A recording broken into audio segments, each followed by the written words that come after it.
Hello and welcome to the latest edition of the Business Spotlight interview.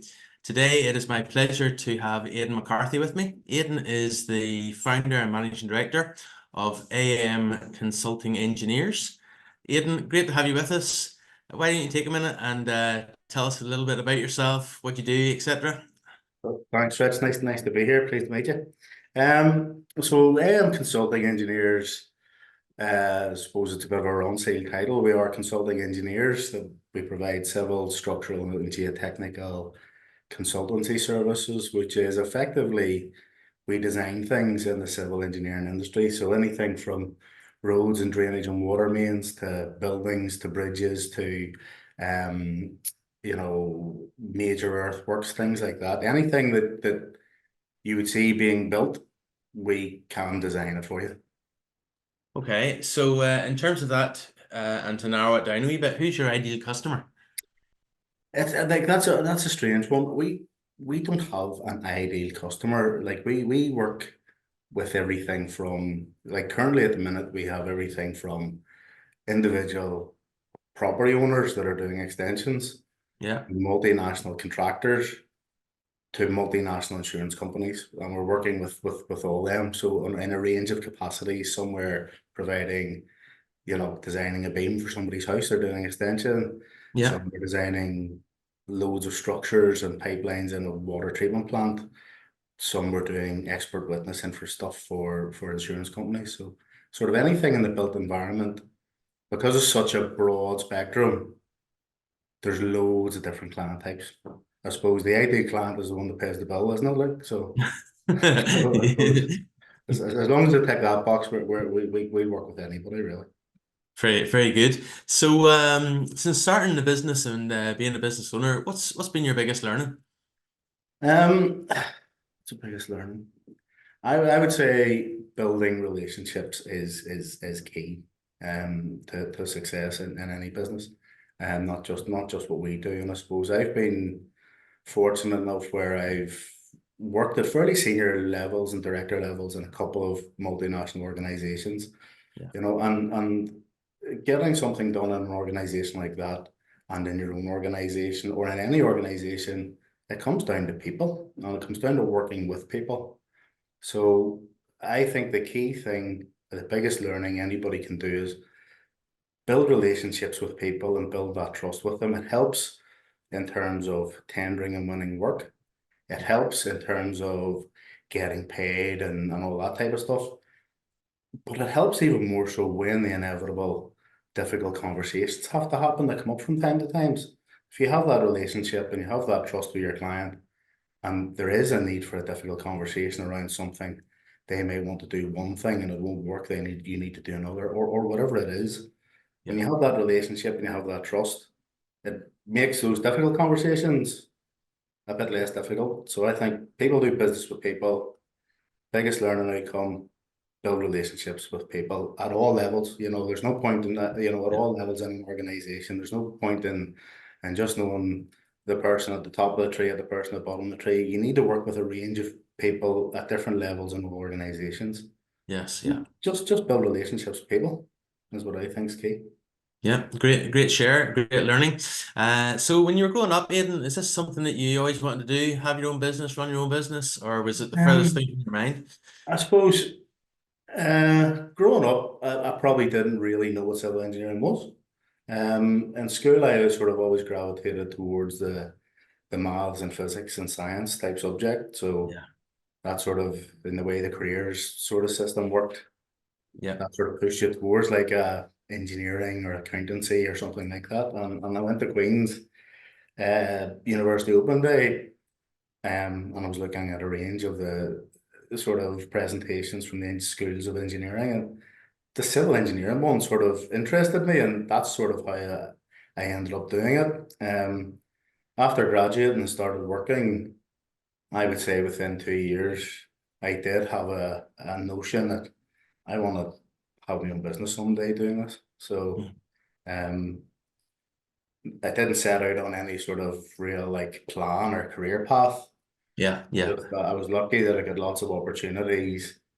I managed to develop my career technically, commercially. As I say, I've worked at senior levels in organizations, and then at one stage we just decided I'm gonna have a crack at this. And I suppose the thought process was, if I'm operating at director level in somebody else's organization and running a business unit and running a P&L and winning work and responsible for people and all this tough stuff that that you end up responsible for, in any case, you may as well have a crack and do it yourself. I suppose what's the worst that'll happen if it doesn't work?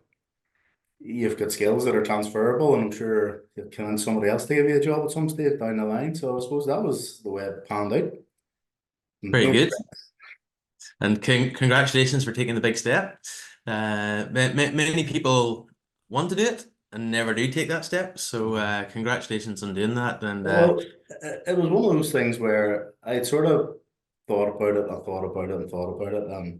So my wife Sarah has her own business too, or had her own business. She now works full time, sort of in a consulting engineers, but she had her own business as well. So I suppose she was pretty au fait with what was needed in terms of the operational side of things. yeah, And as I say, we took the view, what's the worst that'll happen?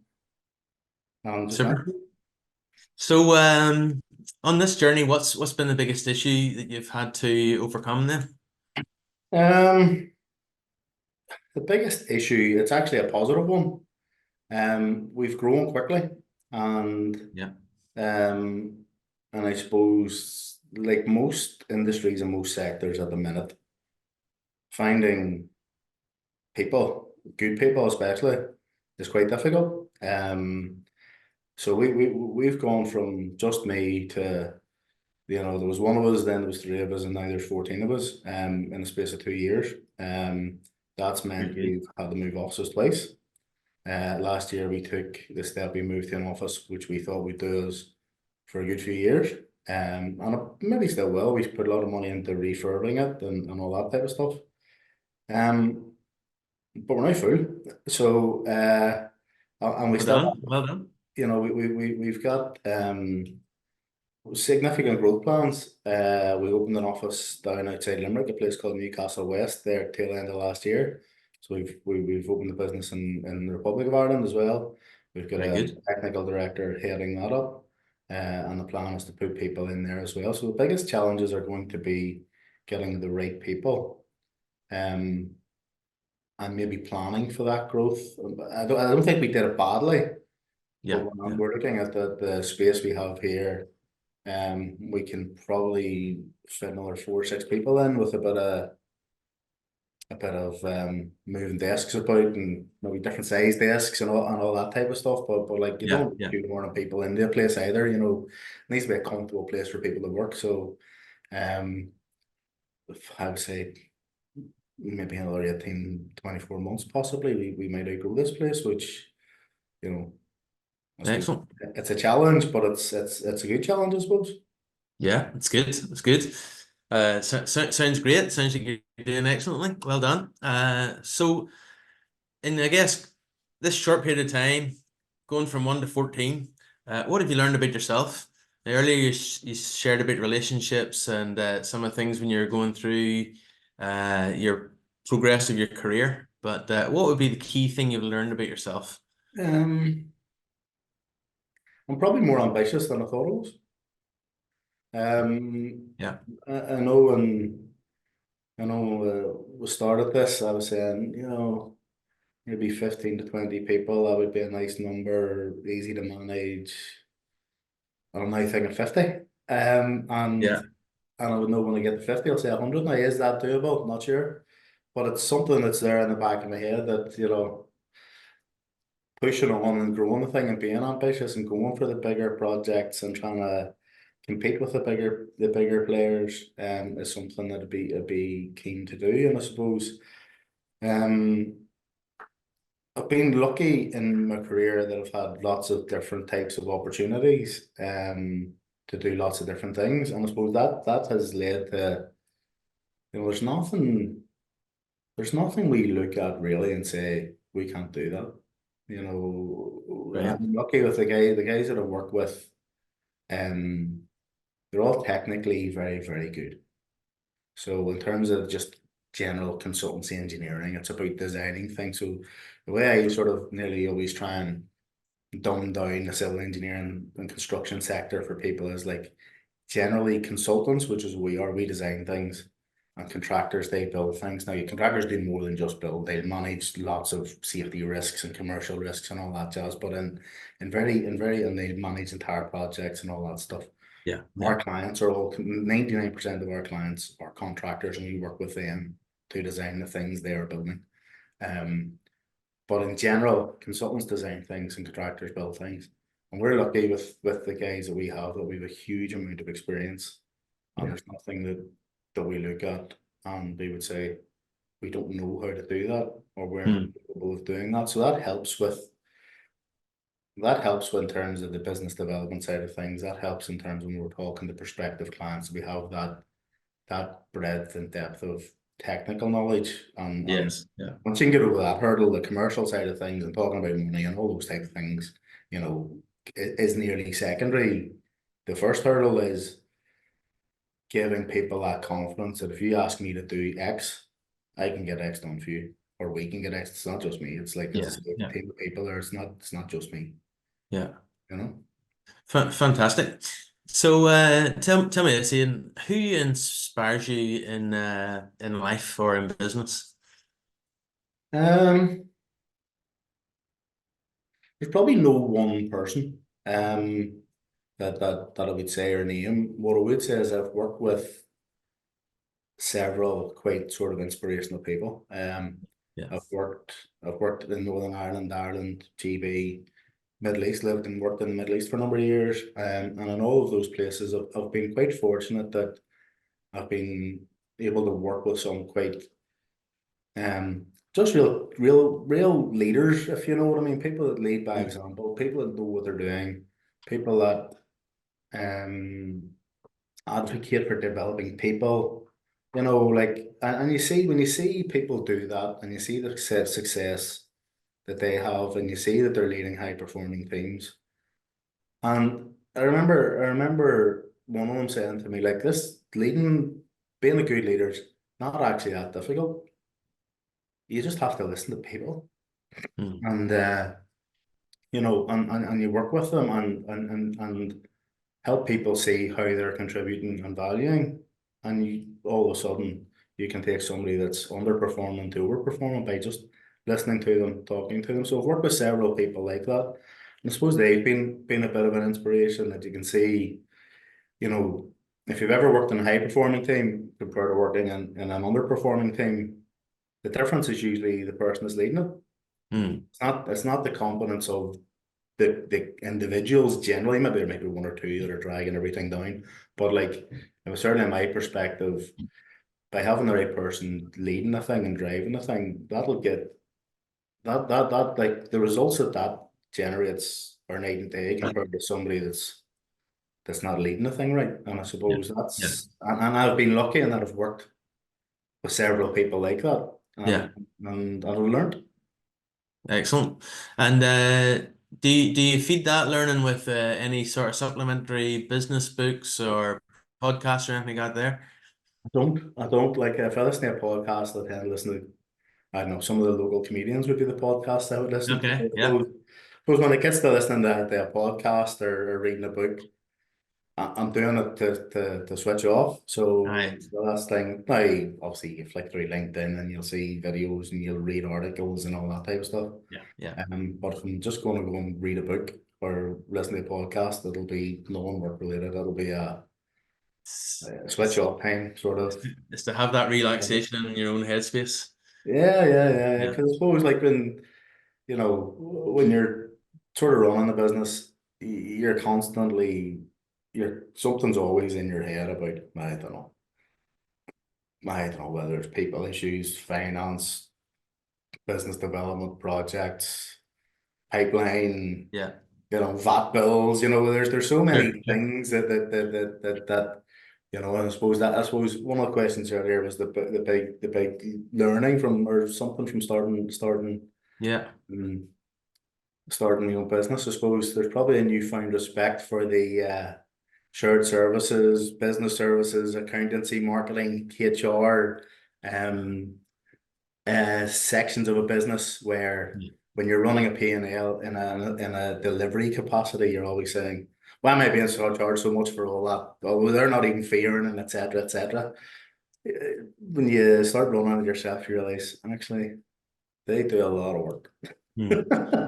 Yeah, a good realization and a good appreciation development Yeah, there. yeah, So, what does the future look like, and what are the main challenges? Now, you did mention this growth curve you're on and the office space. Anything else? it's just going to be people. Like, you know, Yeah, we're lucky in that we've got a good sort of spread of clients, uh, key clients that we do a lot of work with, and it's a lot of repeat business. So, um, we've built relationships there and we've built that trust for delivery with them. Um, and they're all growing and they're all busy and they're in sectors that we have a lot of experience stuff in. So they continue to grow in that sector. We're looking at a couple of different sectors that branch out into. Um, but it's all going down to people, like, and it has to be the right people. You know, we're quite a small organization, and like, because there's 14 of us, like a lot of our competitors in Northern Ireland alone are 100 plus.